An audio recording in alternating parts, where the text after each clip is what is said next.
So this Scott Adkins movie is one of those movies that does the one track short thing, and it actually works very well because it all happens in an airport, and you can tell that they used the airport because they needed that space. You can see how an empty airport would play into that one short thing. But generally, this is a very good action movie.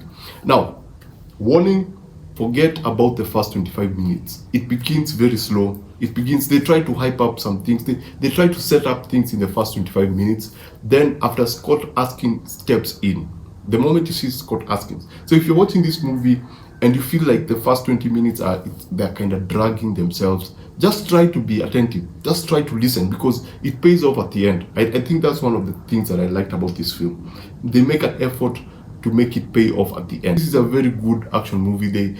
They utilize. It feels like it's creating its own level of film because we have B movies, we have high-end movies, we have the blockbusters and stuff, and we have the B movies, and so it plays into that middle part because it's shot very well. The one tracking thing, there's a shot that they go underground into a store area, and they use that one track thing. And so you see the characters go and find the door is open, so they have to wait for Scott Adkins, who is fighting in the background. And then he has to come open the door, and then they go through this small space whereby the bad guys in the background is trying to shoot, then you're looking in the front. Oh yeah, one of the characters is pregnant. And so the girlfriend to the so-called terrorist is pregnant, and so you can feel the tension, and I think that's one of the best things that they did with this film.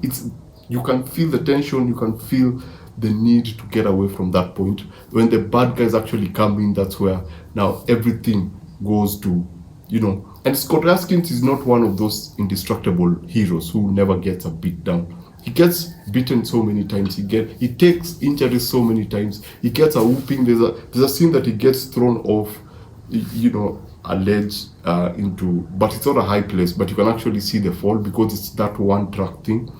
And this is a really, really, if you compare it to any other Scott Adkins movie, there was an effort to make a good movie. I don't know if you understand what I mean.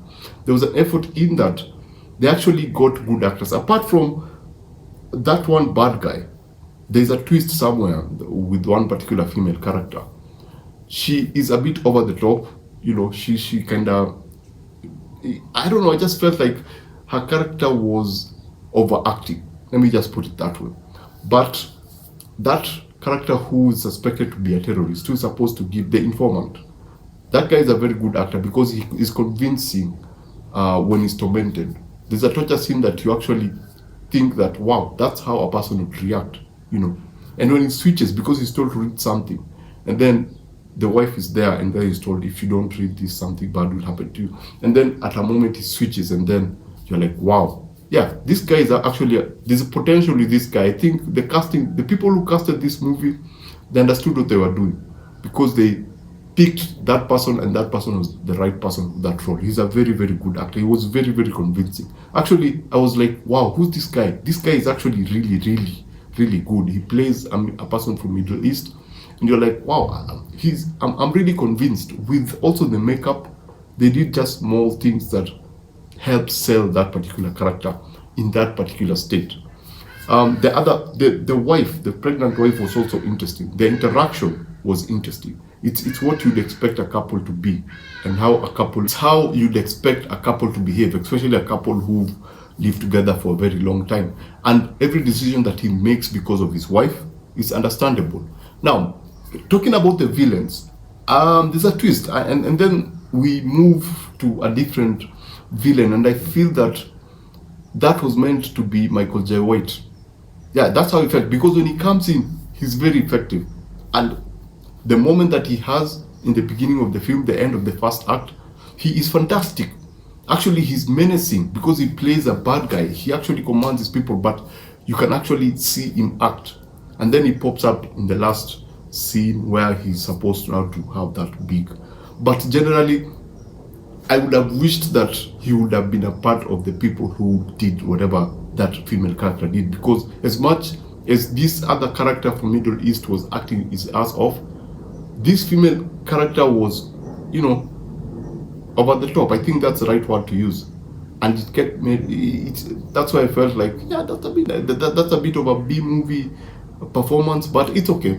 The action now just changes everything, because wow, the shots, the bloody, the stabbing, it's so meticulously choreographed that it blows my mind how they were able to do this.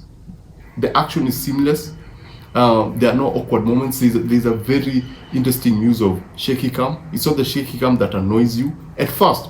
For the first 20 minutes, when no action is happening, you may have a problem with that, because nothing is happening. There's no action, so it doesn't make sense to have that one track camera thing with that small shaking. But once these people start fighting and they're caught up in a small space, and then there are moments whereby there are very, very creative shots whereby you're following the bad guys, and then you see the good guy here just waiting to take them out, and then the camera goes back to the bad guy, and they just turn around just as they're about to get here and move back, and then you go back and the guy is not there. So there were some very, very creative shots, and that's one thing that I absolutely enjoyed about the movie.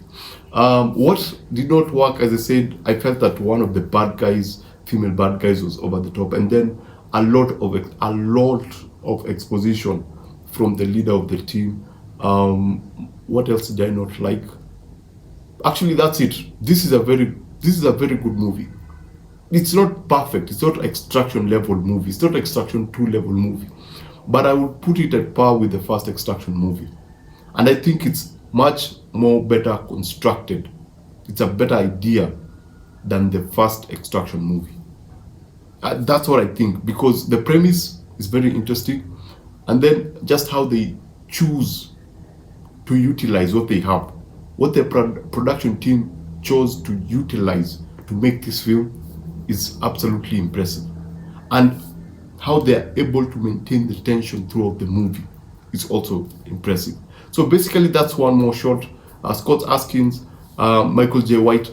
The final fight is. It's okay. It's not like anything that we've seen in the past, but it serves the story. Let me just say that. Let me just put it that way. And depending on how you like Scott Adkins, I think this is one of his most interesting performances in this particular film, because he does what he does best, which is fight, a lot of fighting. We don't get to see him talk a lot, and we don't get to know a lot about him. We get to know what is necessary for us to care about him, and that's a very interesting hook. So basically, that's it. If I was to give this a rating, I would give this 3 out of 5. Yeah, it's not a bad action movie. It's one track, very good gun work, very good knife work, and basically very entertaining as you move from the 25th minute to the last, to absolutely the end, to the absolute end. And they also have a very good ending. I would put it that way. They have a very satisfying ending. So basically, that's it. Remember to always watch what you enjoy and enjoy what you watch, and I shall see you on the next one.